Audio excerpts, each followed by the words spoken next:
Bab 635. Kamu kasihan kepadaku. Meskipun Audrey Han tidak pernah melihat ibu Colden Ye, tetapi mendengar dia mengungkitnya sekarang, dirinya kira-kira dapat menebak dia adalah seorang wanita yang tangguh, dan memiliki rasa kasih sayang ibu yang besar. Sudah jelas mereka telah bercerai, kemudian menyadari dirinya hamil, dan jelas dia dapat pergi menyingkirkan anak tersebut. Tetapi dia tetap tanpa ragu melahirkan anak tersebut. Akhirnya bagaimana? Audrey Han tidak bisa menahan untuk tidak berinisiatif bertanya.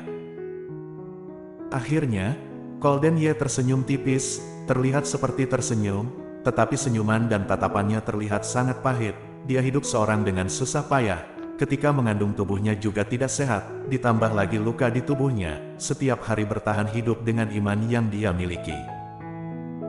Kemudian pada akhirnya, anak tersebut muncul di dunia.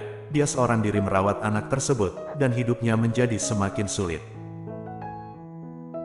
Tidak tahu kenapa, Audrey Han tiba-tiba memikirkan dirinya sendiri. Saat itu dia pergi ke luar negeri setelah berpisah dengan Colden Ye, dan juga memiliki kondisi yang hampir sama seperti ini. Hanya saja dia masih memiliki kerabat yang merawatnya. Audrey Han memberikannya kehidupan yang pantas, dan pada akhirnya Gita juga menemaninya. Tetapi saat itu dirinya sudah merasa kehidupannya sangat sulit. Sekarang dia berpikir, kehidupan ibu Colden Ye pasti 10 kali lipat lebih sulit darinya, bukan? Dia tiba-tiba merasakan hal yang sama. Anaknya sejak kecil sudah mengetahui kondisi perceraian ibunya, juga tahu ayah kandungnya siapa, dan telah melakukan kesalahan apa. Dia juga tahu setelah ibunya bercerai dengan pria tersebut membawa istri muda masuk ke dalam keluarga. Istri muda tersebut juga membawa seorang putra. Semua orang tahu apa kesalahan yang telah dilakukan pria tersebut. Tetapi karena identitas yang dia miliki tidak ada orang yang berani menegurnya, dia sangat menjaga wanita tersebut. Semua orang menyebutnya sebagai suami yang teladan. Hehe. Berbicara sampai sini, Colden Ye tertawa dingin. Suara tawaan dinginnya sangat dingin, hingga menusuk ke dalam tulang. Seorang pria yang selingkuh, tidak ada yang berani menegurnya karena identitas yang dia miliki, sehingga menyebutnya sebagai suami teladan. Cerita yang begitu menyakitkan hati.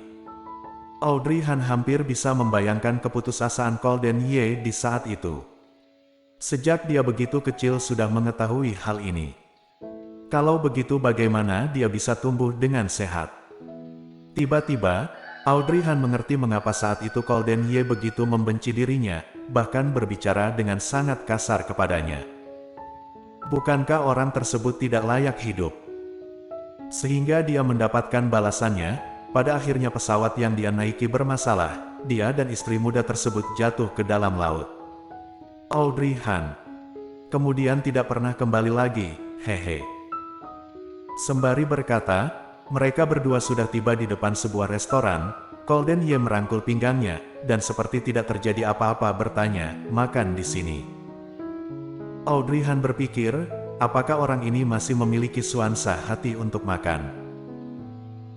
Melihat dia tidak menjawabnya, Colden Ye berinisiatif membantunya memesan beberapa makanan, kemudian merangkulnya berjalan masuk ke dalam, lalu mereka berdua mencari tempat untuk duduk. Audrey Han sekali lagi tidak dapat menahannya dan bertanya, bagaimana setelah masuk ke lautan? Kenapa kamu bisa kembali ke keluarga Ye? Ingin tahu? Colden Ye meliriknya, kemudian sedikit tersenyum, kalau begitu makan dahulu, setelah makan baru beritahu kamu lagi. Audrey Han. Orang ini telah memancing rasa penasarannya, dan sekarang ternyata tidak menceritakannya. Berpikir sampai sini, Audrey Han memelototi Colden Ye, kemudian tidak berkata apa-apa. Sikapnya ini membuat Colden Ye tidak bisa menahan tawaannya. Kamu begitu ingin mengetahuinya? Audrey Han menatapnya, kalau begitu kamu ingin terus menceritakannya. Tatapan Colden Ye menjadi gelap. Setelah masuk ke dalam laut, Tuan Besar Ye mulai memerintahkan orang untuk memanggilku kembali ke keluarga Ye. Jadi saat itu kamu langsung kembali? Audrey Han kembali bertanya. Tidak. Colden Ye tersenyum, dia memintaku pulang, dengan syarat tidak boleh membawa ibuku kembali. maksudnya, memintaku meninggalkan ibuku seorang diri dan kembali ke keluarga Ye. Mendengar hal ini, Audrey Han langsung melebarkan matanya. Maksud dari Tuan Besar Ye, jika kamu kembali keluarga Ye, maka kamu harus memutuskan hubungan dengan ibumu. Jika tidak memutuskan hubungan, maka kamu tidak boleh kembali ke keluarga Ye, benarkah?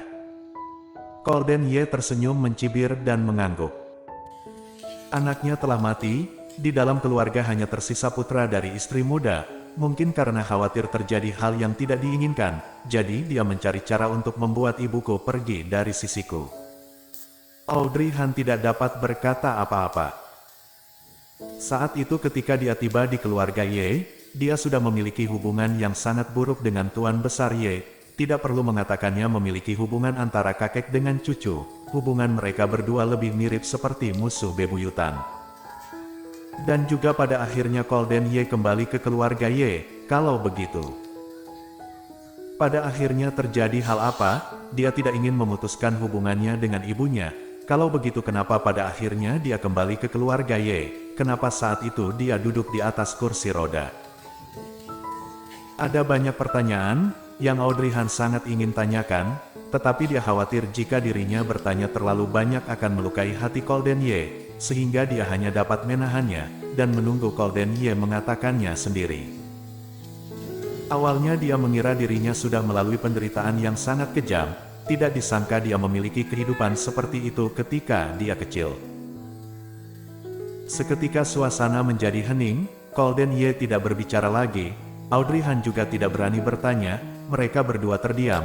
Dan ketika Audrey Han mengira Golden Ye tidak akan berbicara lagi, dia tiba-tiba berkata dengan nada dingin. Karena aku tidak bersedia kembali ke keluarga Ye, jadi, petua ini mencari orang untuk membunuh ibuku. Audrey Han langsung mengangkat kepalanya, apa katamu? Dia sangat terkejut, pupil matanya membesar dan sedikit bergetar, tidak disangka ternyata Tuan Besar Ye memerintahkan orang untuk membunuh ibu Golden Ye. Tidak heran tatapan Golden Ye seperti sedang melihat musuh ketika melihatnya. Tidak heran dia sama sekali tidak menjaga harga dirinya. Aku kembali ke keluarga Ye, karena ingin merebut semuanya kembali. Golden Ye mengerutkan bibirnya, dan perlahan-lahan terbuka. Tatapannya terlihat sangat muram, pernihakan di saat itu, juga mereka yang memaksaku. Audrey Han. Kebetulan saat ini seorang pelayan mengantarkan makanan datang. Nyonya, Tuan, silahkan makan. Makan dahulu. Audrey Han mengangkat garpu, setelah memasukkan makanan ke dalam mulutnya, dia baru merasakan dirinya seperti sedang mengunyah lilin, sama sekali tidak ada rasa, bahkan sedikit terasa pahit. Apakah karena dia telah mengetahui masa lalu Golden Ye? Dirinya merasa kasihan padanya. Audrey Han dengan kaku menyantap makanan, Golden Ye yang berada di depannya sama sekali tidak mengangkat garpu, dan dengan serius menatap dirinya yang sedang makan, tatapannya terlihat sangat mendalam. Dia tiba-tiba tidak dapat makan lagi, lalu melepaskan garpu dan berkata, jangan makan lagi, kita sudah harus menunggu pesawat. Setelah mengatakannya dia langsung mengangkat tasnya dan bersiap berdiri, setelah berjalan 2 langkah tiba-tiba Golden Ye memegang tangannya. Merasa kasihan padaku. Jadi tidak bisa makan lagi. Audrey Han. Dia menahannya, dan menahannya, tetapi dia benar-benar sudah tidak dapat menahannya lagi, kemudian menoleh menatapnya. Kenapa kamu harus bersikap acuh tak acuh seperti ini? Sudah jelas kamu telah melalui begitu banyak hal, bukankah seharusnya kamu marah? Tetapi sekarang kamu seperti tidak mengalami apapun, dan masih memiliki niat untuk membawaku makan. Setelah mengetahui semua ini, bagaimana bisa aku makan? Kamu tidak bisa makan, karena kamu merasa kasihan padaku. Tidak disangka Golden Ye tidak hanya tidak marah, tetapi dia menggandeng tangannya, menunduk dan mencium punggung tangannya. Bersambung.